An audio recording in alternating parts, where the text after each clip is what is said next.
Teacher tip 44.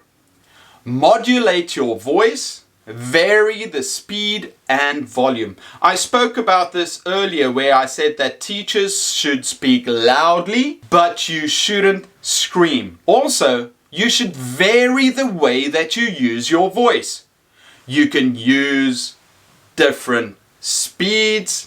You can go faster, you can go slower, you can speak higher, you can speak lower. A teacher that's good at it can use their voice as a tool which students respond to. Start practicing how you use your voice. Use more energy or slow it down so that they understand better. You can also speak at a higher pitch so that students feel more comfortable with you. Or if you want to stay in control and you want to show them strength as a teacher, you're going to be speaking at a lower tone. Either way, you should vary the speed and volume. Train it and become good at using your voice. Teacher tip 45. Be animated in your delivery.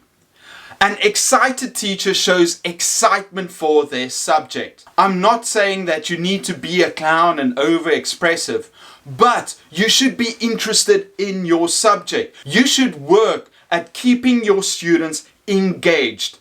I said in the previous tip that you have to use your voice, but you can also engage your students with the energy that you bring to the lecture. So you can talk to your students, and when you get excited about a topic, they can feel that coming from you. If you're just going to stand there and talk about the topic, they're not going to feel anything about it. So it's up to you to bring a little bit more energy to that performance. We can actually see teachers as performers too, because we have to keep the engagement of our students. You do not want to lose your students because you can keep their attention. I want you to practice being more expressive with your face, with your eyes, with your voice, and also with your gestures. If you use bolder gestures, it shows your confidence and the students can also focus on it. Think about the great public speakers. How do they use their voices, their faces, their expressions, their gestures? Train yourself to be